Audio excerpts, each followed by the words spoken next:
Hello বন্ধুরা, আপনাদের সবাইকে স্বাগতম আমাদের চ্যানেল। আপনি কি সম্প্রতি এসআইআর হিয়ারিং নোটিশ পেয়েছেন অথবা শুনেছেন যে ভোটার ভেরিফিকেশনের জন্য নতুন করে 40 ধরনের ডকুমেন্ট চাওয়া হচ্ছে? তাহলে দয়া করে ভিডিওটি শেষ পর্যন্ত দেখুন, কারণ আজ আমি খুব সহজ বাংলায় আপনাদের সব কিছু পরিষ্কার করে বুঝিয়ে দেব। এসআইআর হিয়ারিং আসলে কি? প্রথমেই বুঝে নিই এসআইআর হিয়ারিং মানে কি।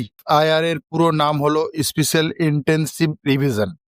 এটা নির্বাচন কমিশনের একটি প্রক্রিয়া যার উদ্দেশ্য হলো ভোটার লিস্ট থাকা তথ্য যাচাই করা। এটা কোনো মামলা নয়, এটা কোনো অপরাধ নয়, ভয় পাওয়ার একদমই কিছু নেই। শুধু আপনার ভোটার তথ্য ঠিক আছে কিনা সেটার যাচাই। এই ফর্মটি কেন দেওয়া হয়েছে? আপনারা স্ক্রিনে যে ফর্মটি দেখছেন তার নাম হলো checklist for documents SIR hearing.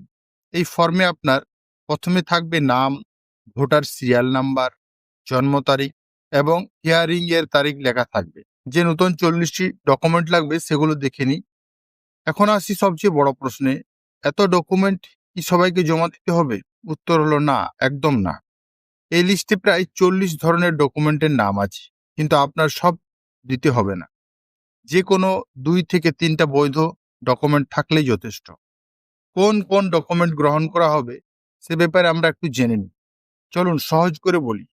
আপনি দিতে পারেন voter ID card, bank passbook, birth certificate, school certificate, মাধ্যমিক বা অন্য education certificate, passport, LIC policy, post office passbook, pension card বা যে কোনো সরকারি পরিচয়পত্র। আগে যেগুলো নেওয়া হতো না সেগুলো অনেকগুলো এখন গ্রহণ করা হচ্ছে, তাই আতঙ্কিত হবেন না। হিয়ারিং এর দিন কি করবেন? হিয়ারিং এর দিন সময়ের আগে পৌঁছাবেন, অরিজিনাল ডকুমেন্ট সঙ্গে রাখবেন, 1 বা 2 কপি ফটোকপি রাখবেন। অফিসাররা যা জিজ্ঞেস করবেন শান্তভাবে উত্তর দেবেন। সব ঠিক থাকলে আপনার ভোটার কার্ড একদম সুরক্ষিত হবে।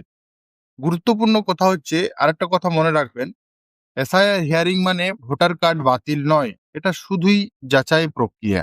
আপনি যদি প্রকৃত ভোটার হন আপনার কিছুই হবে না। আশা করি ভিডিওটি দেখে আপনার সব সন্দেহ দূর হয়েছে।